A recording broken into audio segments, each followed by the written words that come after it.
আসসালামু আলাইকুম। ইউনিক স্কুলে স্বাগতম। আজকে আমরা আলোচনা করব নবম দশম শ্রেণীর ফিনান্স ও ব্যাংকিং এর প্রথম অধ্যায় নিয়ে। এই অধ্যায়টির নাম হচ্ছে অর্থায়ন ও ব্যবসায় অর্থায়ন। এই অধ্যায়ের আলোচ্য বিষয়গুলো দেখে নিই। এই অধ্যায়ের আলোচ্য বিষয় হচ্ছে অর্থায়নের ধারণা, অর্থায়নের ক্রমোন্নয়নের ধারা, অর্থায়নের শ্রেণীবিভাগ, ব্যবসা অর্থায়নের নীতি। আমাদের প্রথম কনসেপ্টটা হলো অর্থায়ন। অর্থায়ন বলতে আমরা কি বুঝি? অর্থায়ন হলো ব্যবসায়ে প্রয়োজনীয় অর্থ আনয়নের পরিকল্পনা, সংগ্রহ ও এর ব্যবহার সংক্রান্ত কার্যাবলী হচ্ছে অর্থায়ন। অর্থায়নকে ব্যবসায়ের মূল চালিকা শক্তি বলা হয়। ব্যবসায়ের মূল চালিকা শক্তি হলো অর্থায়ন। আর হচ্ছে অর্থায়ন ব্যবস্থাপনা স্বল্প পুঁজি বিনিয়োগ থেকে অধিক মুনাফা অর্জনে সহায়তা করে। অর্থায়ন ব্যবস্থাপনা স্বল্প পুঁজি থেকে অধিক মুনাফা অর্জনে সহায়তা করে থাকে। তাহলে অর্থায়ন বলতে তহবিল সংগ্রহ ও এর ব্যবহার সংক্রান্ত প্রক্রিয়াকে বোঝানো হয়। তাহলে বাস্তবিকভাবে আমরা যদি অর্থায়নটা বুঝতে যাই, তাহলে অর্থায়নটা হলো মূলত ধরো তোমার বাবার একটা ধরো ব্যবসা প্রতিষ্ঠান রয়েছে, ধরো একটা মুদির দোকান রয়েছে।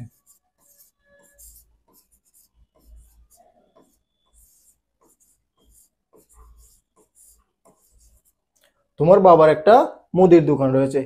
তোমার বাবা মুদির দোকানের মধ্যে কিছু টাকা বিনিয়োগ করতে চাচ্ছে, ধরো 1 লক্ষ টাকা সে বিনিয়োগ করতে চাচ্ছে। এই 1 লক্ষ টাকা কোন কোন উৎস থেকে আনবে? ধরো তোমার আব্বু ব্যক্তিগতভাবে দিল 50,000 টাকা, তার ব্যক্তিগত তহবিল থেকে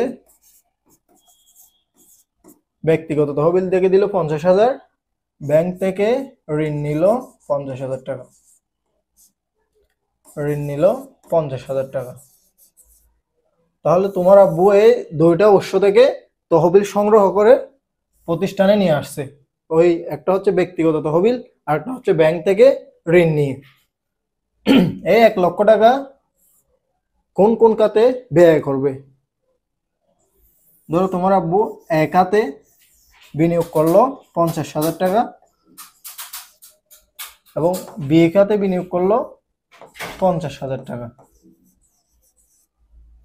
এই যে দুইটা উৎস থেকে তহবিলগুলো নিয়ে আসছে ব্যবসায়ে, এই সংগ্রহকৃত অর্থগুলা দুইটা খাতে বিনিয়োগ করেছে। প্রথম হচ্ছে ব্যবসায়ে তহবিল নিয়ে আসতে হবে, তারপর লাভজনক খাতে ওই তহবিলগুলো কি করতে হবে? বিনিয়োগ করতে হবে। এটা হচ্ছে মূলত অর্থায়ন। এর পরবর্তী আমাদের কনসেপ্টটা হলো আধুনিক অর্থায়নের সূচনা। কিভাবে আধুনিক অর্থায়নের সূচনা হয়েছে? 1990-এর দশকে বিশ্ব বাণিজ্য সংস্থা আত্মপ্রকাশ করে। কোন বাণিজ্য সংস্থাটি আত্মপ্রকাশ করেছিল? WTO, ওয়ার্ল্ড ট্রেড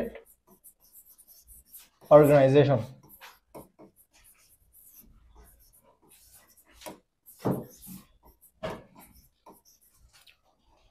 1990-এর দশকে বিশ্ব বাণিজ্য সংস্থা WTO, ওয়ার্ল্ড ট্রেড অর্গানাইজেশন আত্মপ্রকাশ করেছিল। 1980-এর দশকে প্রতিযোগিতামূলক বাজার ব্যবস্থার অর্থায়ন নতুন রূপ নেয়। প্রতিযোগিতামূলক বাজার ব্যবস্থা হচ্ছে 1980-এর দশকে।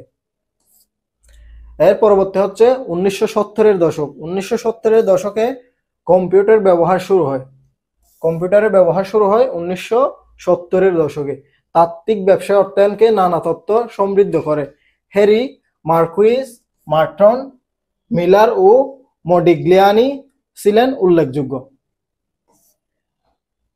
1970-এর দশকে কম্পিউটারের ব্যবহার শুরু হয়েছিল। তাত্ত্বিক ব্যবসা অর্থায়নকে নানা তত্ত্বে সমৃদ্ধ করে হ্যারি মার্কুইজ, মার্টন, মিলার ও মডিগ্লিয়ানি ছিলেন তাদের মধ্যে উল্লেখযোগ্য।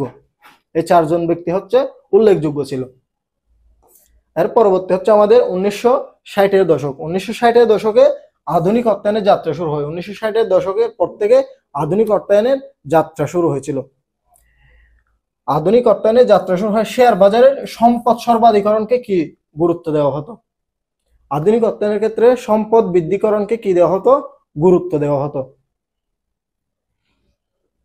এর পরবর্তী হচ্ছে আমাদের 1950-এর দশক। 1950-এর দশকটা হচ্ছে মূলত অর্থায়নের সনাতন যুগ। অর্থায়নের সনাতন যুগে গাণিতিক বিশ্লেষণ শুরু হয় এবং অর্থায়নের সনাতন যুগে মুনাফা সর্বোচ্চকরণকে প্রাধান্য দেওয়া হতো। অর্থায়নের সনাতন যুগে মুনাফা সর্বোচ্চকরণকে প্রাধান্য দেওয়া হতো। আর হচ্ছে আধুনিক যুগে সম্পদ সর্বাধিকরণ বা সম্পদ বৃদ্ধিকে কি করা হতো? প্রাধান্য দেওয়া হতো।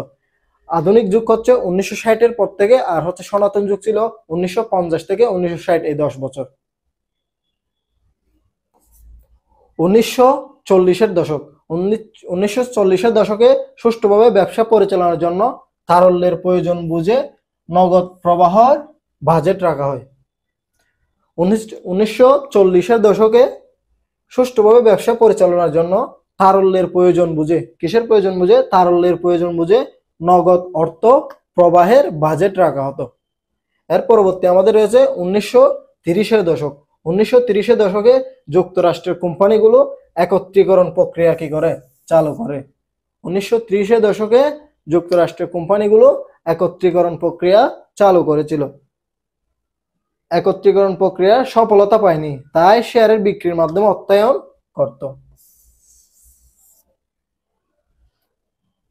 একত্রীকরণ প্রক্রিয়া চালু করে 1920-এর দশকে, মানে 1930-এর পূর্ব দশকে। 1930-এর পূর্ব দশকে একত্রীকরণ প্রক্রিয়া চালু করা হয়েছিল। এর পরবর্তীতে যেহেতু একত্রীকরণ প্রক্রিয়াটা সফলতা পায়নি, তাই 1930-এর দশকে শেয়ার বিক্রয়ের মাধ্যমে অর্থায়ন করা হতো। তাহলে 1930-এর দশকে কিভাবে অর্থায়ন করা হতো? শেয়ার বিক্রয়ের মাধ্যমে অর্থায়ন করা হতো 1930-এর দশকে। 1930-এর পূর্ব দশকে যুক্তরাষ্ট্রের কোম্পানিগুলো একত্রীকরণ প্রক্রিয়া চালু করেছিল। কোম্পানিগুলো একত্রীকরণ প্রক্রিয়া চালু করেছিল 1930-এর পূর্ব দশক। আর 1930-এর দশকে হচ্ছে তোমার একত্রীকরণ প্রবণতা সফলতা না পাওয়ার কারণে হচ্ছে শেয়ার বিক্রির মাধ্যমে অর্থায়ন করা হতো। এরপর হচ্ছে আমাদের অর্থায়নের শ্রেণী বিভাগ। অর্থায়নের বিভিন্ন শ্রেণীতে ভাগ করা হয়েছে, এই সম্পর্কে আমরা এখন জানবো। তাহলে আমাদের প্রথমে রয়েছে পারিবারিক অর্থায়ন। পারিবারিক অর্থায়ন বলতে আমরা কি বুঝি? পরিবারকে সুস্থভাবে পরিচালনার জন্য যে অর্থায়ন করা হয়, এটা হচ্ছে মূলত পারিবারিক অর্থায়ন। পারিবারিক অর্থায়নের মূল লক্ষ্য হচ্ছে পরিবারকে সুষ্ঠুভাবে পরিচালনা করা এবং পরিবারের সদস্যদের মঙ্গল কামনা করা। পরিবারের জন্য পরিকল্পনা মাফিক আয়ের উৎস নির্ধারণ ও তার ব্যবহার হচ্ছে পারিবারিক অর্থায়ন।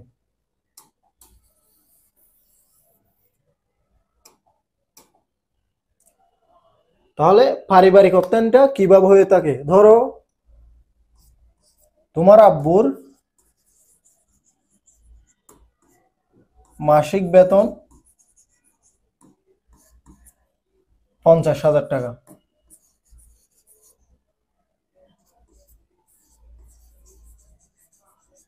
তোমার ভাই আয় করে 20,000 টাকা। তাহলে তোমাদের বাড়িতে মোট টাকা আসতেছে, মানে অর্থায়ন হচ্ছে 70,000 টাকা।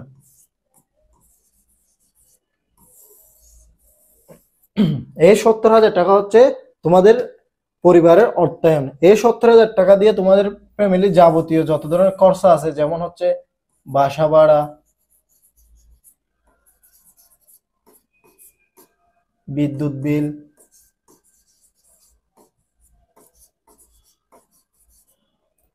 স্কুল খরচ,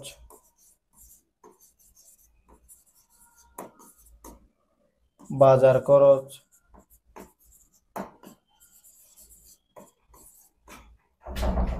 এই সমস্ত খরচগুলো হচ্ছে তোমার ওই 70,000 টাকা থেকে বহন করা হয়।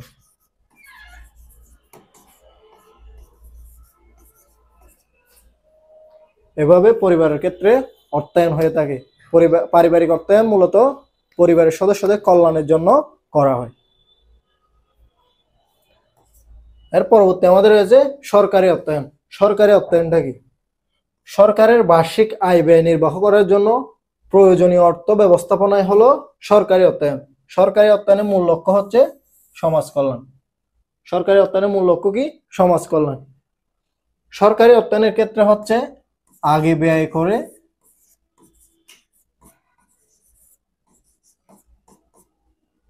পরবর্তীতে আয় করা হয়।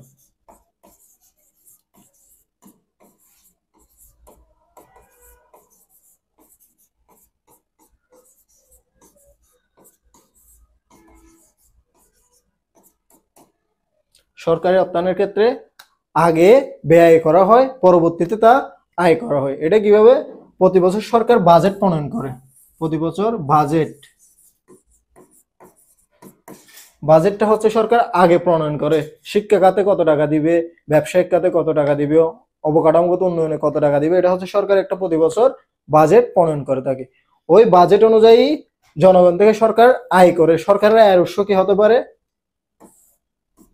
আয়কর,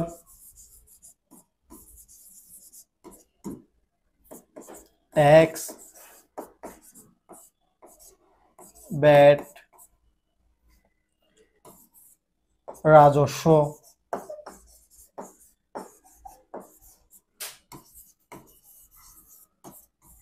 ইত্যাদি হচ্ছে সরকারের আয়ের উৎস। আমাদের এর পরবর্তী রয়েছে ব্যবসায় অর্থায়ন। ব্যবসায় অর্থায়ন বলতে আমরা কি বুঝি? ব্যবসায় অর্থায়নের মধ্যে দুইটি শব্দ রয়েছে, একটা হচ্ছে ব্যবসায় আর একটা হচ্ছে অর্থায়ন। ব্যবসা কি? মুনাফা অর্জনের উদ্দেশ্যে সকল বৈধ অর্থনৈতিক কর্মকাণ্ডের সমষ্টি হচ্ছে ব্যবসায়। আর অর্থায়নটা হচ্ছে ব্যবসার ক্ষেত্রে অর্থ আনয়ন এবং এর সংগ্রহ, সংরক্ষণ এবং পরবর্তীতে তা ব্যবহার করা, এটা হচ্ছে অর্থায়ন। মুনাফা অর্জনের উদ্দেশ্যে পরিচালিত ব্যবসা প্রতিষ্ঠানে অর্থ আনয়ন করে তা বিভিন্ন লাভজনক খাতে বিনিয়োগ করা হচ্ছে ব্যবসায় অর্থায়ন। তাহলে ব্যবসা প্রতিষ্ঠান তার তহবিল সংগ্রহ, বিনিয়োগের জন্য যে অর্থায়ন প্রক্রিয়া ব্যবহার করে তাকে ব্যবসায় অর্থায়ন বলা হয়। ব্যবসায় বিভিন্নভাবে তহবিল সংগ্রহ করা যায়। ব্যক্তিগতভাবে, ব্যাংক থেকে ঋণ নিয়ে,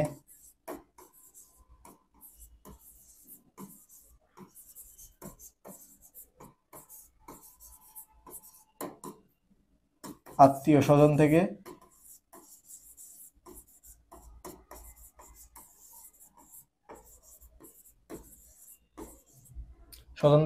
ধার করে, ইত্যাদি উপায়ে ব্যবসায়ে তহবিল সংগ্রহ করা যায়। এই তহবিলগুলো সংগ্রহ করে ব্যবসায় সংরক্ষণ করতে হবে।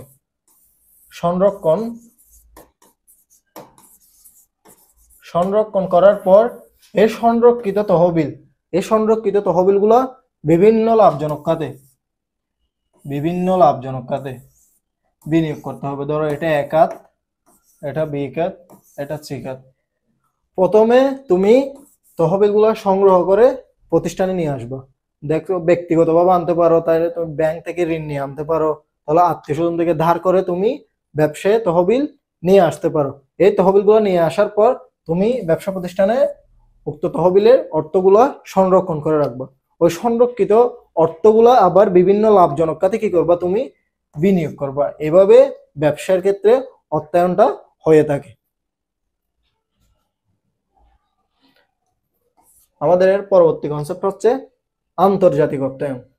যে অর্থায়নে আমদানি রপ্তানি খাতগুলো নিয়ে বিচার বিশ্লেষণ করা হয়, এগুলো হচ্ছে আন্তর্জাতিক অর্থায়ন। বাংলাদেশ হচ্ছে একটি আমদানি নির্ভর দেশ। আন্তর্জাতিক অর্থায়নের মধ্যে আমদানি ও রপ্তানি খাত নিয়ে কি করা হয়? বিচার বিশ্লেষণ করা হয়। বাংলাদেশ হচ্ছে একটি আমদানি নির্ভর দেশ।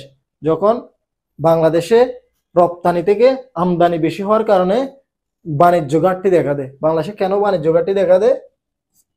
আমদানি অপেক্ষা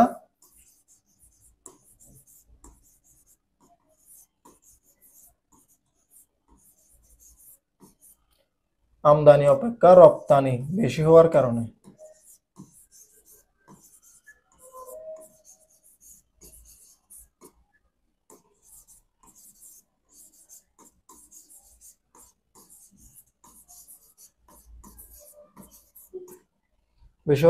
বাণিজ্য ঘাটতি দেখা দেয়।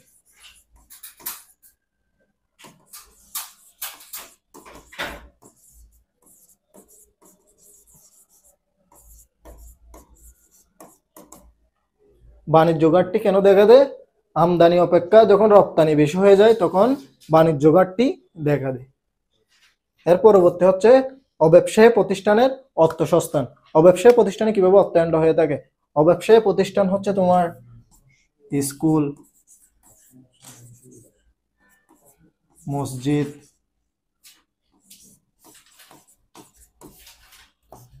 সমবায়, বিভিন্ন সমিতি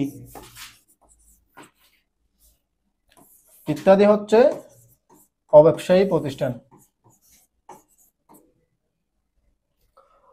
যেসব প্রতিষ্ঠান মানব কল্যাণে নিয়োজিত সেসব প্রতিষ্ঠানের অর্থায়ন হলো অব্যবসায়ী প্রতিষ্ঠান। অর্থাৎ অব্যবসায়ী প্রতিষ্ঠানের মূল লক্ষ্য হচ্ছে সামাজিক কল্যাণ।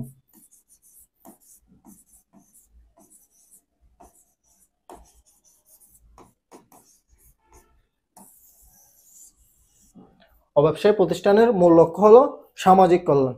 অব্যবসায়ী প্রতিষ্ঠান কোনগুলা? স্কুল, মসজিদ, মাদ্রাসা, সমিতি, এগুলো হচ্ছে অব্যবসায়ী প্রতিষ্ঠান। অব্যবসায়ী প্রতিষ্ঠান কিভাবে আয় করে?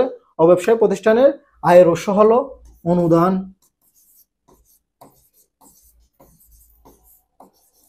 চাঁদা ইত্যাদি হলো অব্যবসায়ী প্রতিষ্ঠানের আয়ের উৎস। বিভিন্ন বড় বড় কোম্পানি, সামাজিক ব্যক্তিবর্গরা কি থাকে?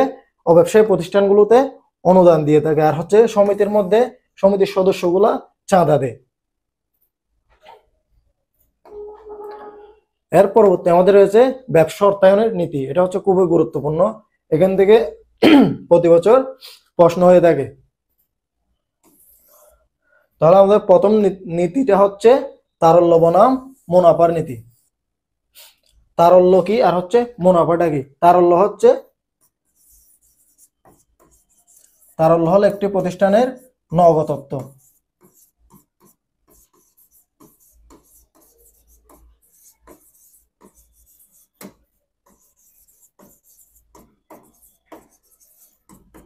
আর হচ্ছে মুনাফাটা হচ্ছে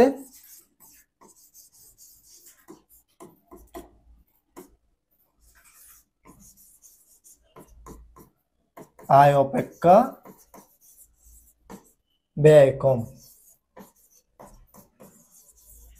অর্থাৎ একটি প্রতিষ্ঠানে ব্যয় অপেক্ষা যদি আয় বেশি হয় তখন ওই প্রতিষ্ঠানে মুনাফা হয়। আর তারল্যটা হচ্ছে একটি প্রতিষ্ঠানের নগদ কি পরিমাণ নগদত্ব রয়েছে, এটা হচ্ছে একটি প্রতিষ্ঠানের তারল্য। আর এখন হচ্ছে যদি তুমি কম তারল্য রাখো,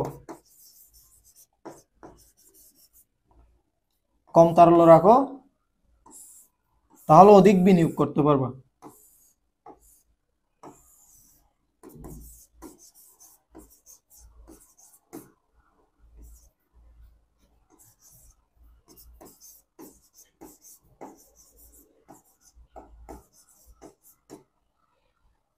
অধিক বিনিয়োগ করতে পারলে অধিক মুনাফা হবে।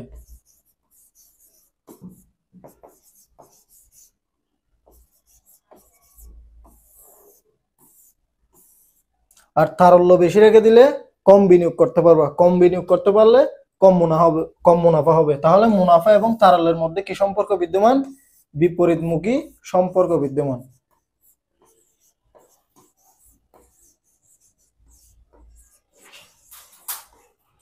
তারল্য এবং মুনাফার মধ্যে বিপরীতমুখী সম্পর্ক বিদ্যমান।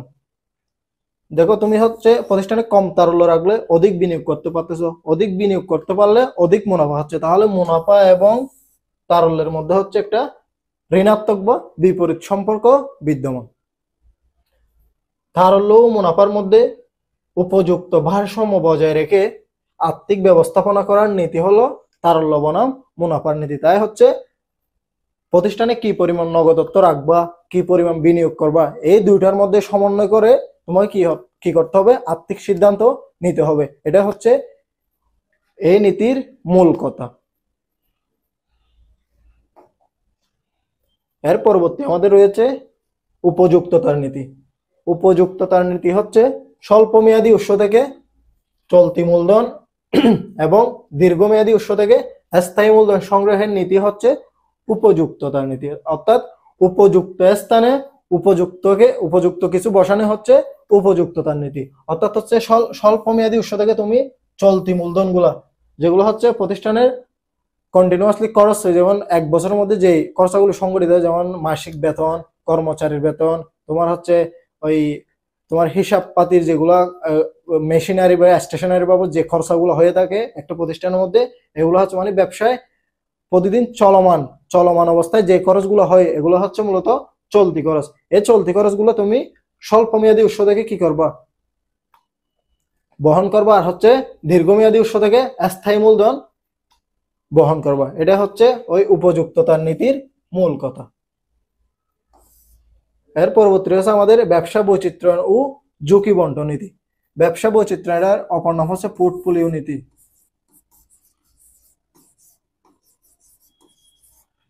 পোর্টফোলিও নীতি ও ঝুঁকি বন্টন নীতি। ঝুঁকি হচ্ছে কি, ঝুঁকি হচ্ছে অনিশ্চয়তার যে অংশটুকু পরিমাপ করা যায় তাকে ঝুঁকি বলা হয়, অর্থাৎ অনিশ্চয়তার যে অংশটা তুমি পরিমাপ করতে পারবা এটা হচ্ছে ঝুঁকি।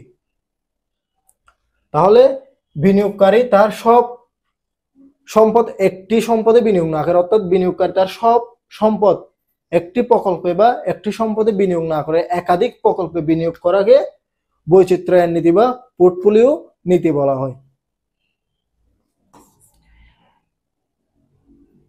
বৈচিত্র্যায়ন নীতি বা পোর্টফোলিও নীতির মূল লক্ষ্য হলো একাধিক প্রকল্পে বিনিয়োগ করে একাধিক প্রকল্পে বিনিয়োগ করে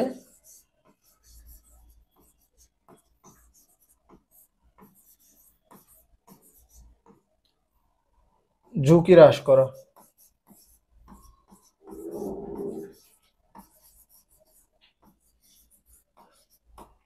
এটা হচ্ছে এই নীতির মূল কথা, একাধিক প্রকল্পে বিনিয়োগের মাধ্যমে ঝুঁকি হ্রাস করা।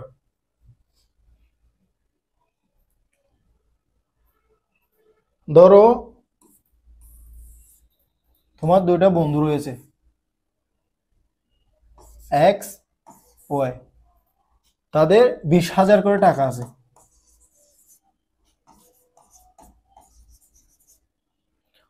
ওই 20,000 টাকা এক্স একটা প্রকল্পের মধ্যে বিনিয়োগ করছে, ওই একটা সম্পদের মধ্যে কি করছে, বিনিয়োগ করে দিয়েছে 20,000 টাকা। ওয়াই কি করছে, ওই 20,000 টাকা দুইটা প্রকল্পে বিনিয়োগ করছে, একটাতে 10,000 করে, একটাতে 10,000 করে দুইটা প্রকল্পে বিনিয়োগ করছে। দিন শেষে এক্স এর 20,000 টাকার মধ্যে 2,000 টাকা কি হয়েছে, ক্ষতি হয়েছে। আর ওয়াই এর একটা প্রকল্পে 500 টাকা লস হয়েছে, আর একটা প্রকল্পে 1,500 টাকা লাভ হয়েছে। দিন শেষে তার আরো 1,000 টাকা কি থাকতেছে, মুনাফা থাকতেছে। এটা হচ্ছে এই নীতির মূল কারণ, হচ্ছে একাধিক প্রকল্প বিনিয়োগের মাধ্যমে কি করছে, ঝুঁকিটা হ্রাস করছে। এখন ওর হচ্ছে একাধারে 2,000 টাকা লস হয়ে গেছে, ওর একটা প্রকল্পে 500 টাকা লস হয়েছে, আর একটা প্রকল্পে 1,500 টাকা লাভ হয়েছে। তো একটা থেকে ক্ষতিটা বাদ দিলেও তার আরো কি থাকে, 1,000 টাকা লাভ বা মুনাফা থাকে। এটা হচ্ছে এই নীতির মূল কথা, একাধিক প্রকল্পে বিনিয়োগ করে ঝুঁকি হ্রাস করা। আমাদের সর্বশেষ কনসেপ্টটা হলো আর্থিক ব্যবস্থাপকের কার্যাবলী। আর্থিক ব্যবস্থাপক কাকে বলে? একটি প্রতিষ্ঠানের অর্থ সংক্রান্ত সিদ্ধান্ত যে ব্যবস্থাপক নিয়ে থাকে তাকে আর্থিক ব্যবস্থাপক বলা হয়। আর্থিক ব্যবস্থাপক কাকে বলে? একটি প্রতিষ্ঠানের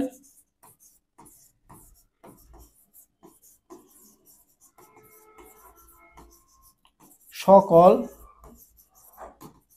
অর্থনৈতিক অর্থ সম্পর্কিত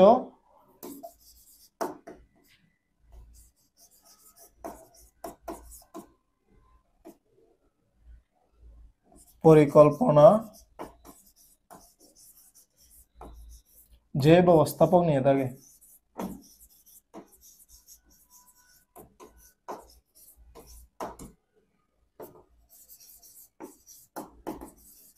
তাকে আর্থিক ব্যবস্থাপক বলা হয়।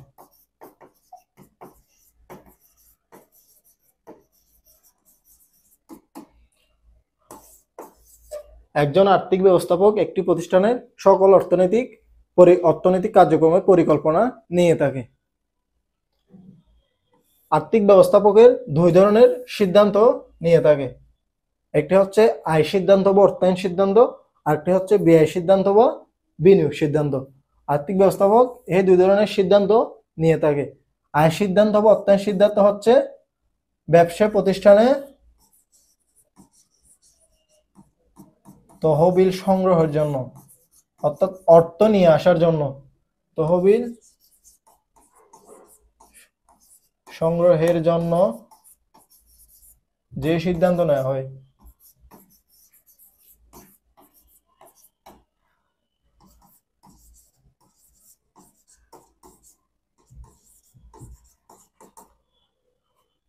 ব্যবসা প্রতিষ্ঠানের মধ্যে অর্থ আনয়ন বা তহবিল সংগ্রহের জন্য যে সিদ্ধান্ত নেওয়া হয় এটা হচ্ছে অর্থ বা অর্থায়ন সিদ্ধান্ত। আর আরেকটা হচ্ছে ব্যয় বা বিনিয়োগ সিদ্ধান্ত। ব্যয় বা বিনিয়োগ সিদ্ধান্ত হচ্ছে প্রতিষ্ঠানে স্থায়ী সম্পত্তি ক্রয় করতে গেলে যে সিদ্ধান্ত নিতে হয় তাকে ব্যয় বা বিনিয়োগ সিদ্ধান্ত বলা হয়। স্থায়ী সম্পত্তি ক্রয়ের ক্ষেত্রে বিনিয়োগ সিদ্ধান্ত নিতে হয় স্থায়ী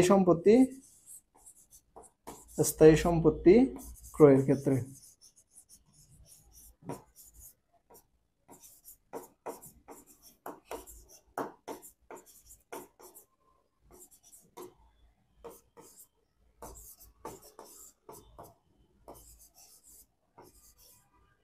পেব্যাক সময় নির্ণয়ের মাধ্যমে এই সিদ্ধান্ত নেওয়া যায়।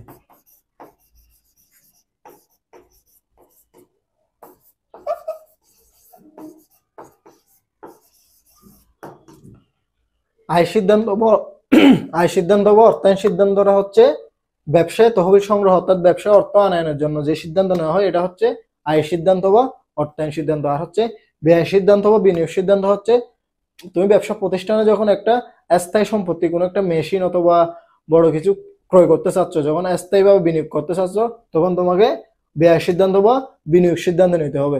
এটা হচ্ছে ব্যয় সময় নির্ণয়ের মাধ্যমে আমরা কি করতে পারি, বিনিয়োগ সিদ্ধান্ত নিতে পারি। আজকের ক্লাস এটুকু, আশা করি তোমরা সকলে বুঝতে পেরেছো।